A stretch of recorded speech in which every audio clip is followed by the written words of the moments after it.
just getting lunch, and then you ambushed me on the quad, and you asked if I was getting lunch with anyone. Yeah. And then I was like, no.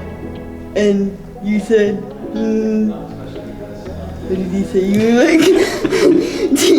like, do you want to eat lunch with me or something? And I was like, sure. And then we went to the plaza. The Mary Everett Hancock corner or ledge? What do we call it? The Plaza. Oh, plaza.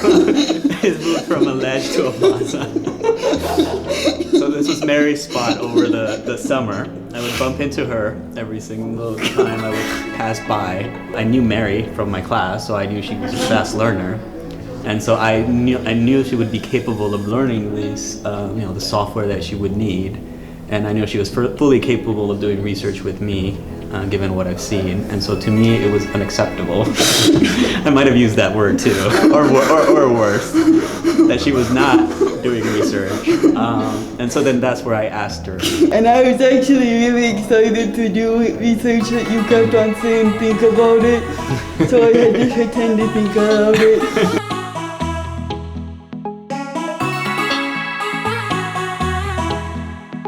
I started out as a politics and econ. I still am a politics and econ major, but I'm gravitating more towards econ because I think that it has so many implications for policy and the way that people act and interact with each other and with the systems.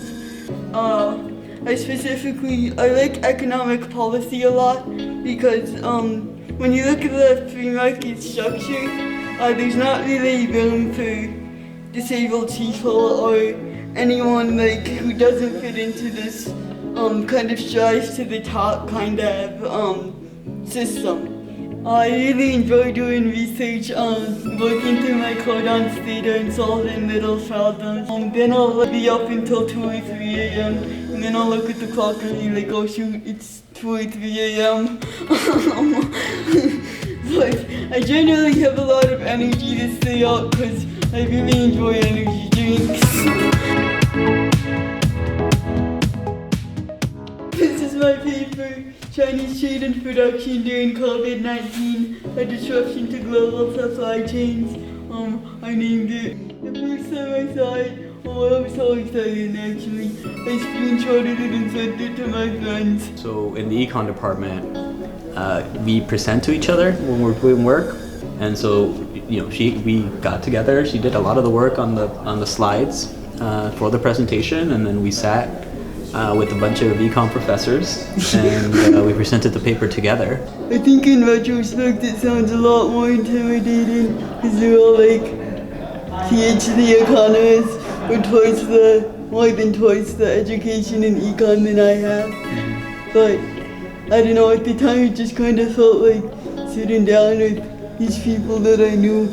I love Stata! You can be given a task and have no other direction, and then you figure out one by one, problem solving little by little, piece by piece, and then you're left with this very analyzable data set that you can run regressions on and make graphs out of. She got so good at it that I was asking for the code because I was taking her code rather than me helping her out with code. She learned some advanced Stata techniques that I was starting to copy her files and her code. This is my Stata water bottle. It was a gift from the Stata gift shop. Pretty sure I'm their only customer. That wasn't my joke, that was someone else's joke. The most impressive thing in terms of the research was just how fast she learned. So many things. The Stata, figuring out where do we get data, how do we download the data, how do we manipulate the data, and then presenting to faculty members, which is not an easy task, is very daunting and scary for a lot of people. Like Mary said, she's just sitting there like she's sitting with some friends, right? That's not how most people feel when they present in front of 10 econ faculty members. And then now she's going to present in a conference that's a national-wide conference. and she's very relaxed, very comfortable, and I love that. Like, she's just not scared. She's not scared of anything. She doesn't know how to use Stata. She'll learn it. She doesn't know how to where to get this data. She'll figure it out, right? And so she figures everything out, and it's just the amazing attitude that she has, and passion that she has for learning, and just fearlessness. Like, that's something I think that stops a lot of students. Like, they don't know how to do something, and so that stresses them out. They get worried. Mary's like, oh, I had something to figure out. And she's amazing. I think she has a very bright future. I have very high expectations. Oh no. So,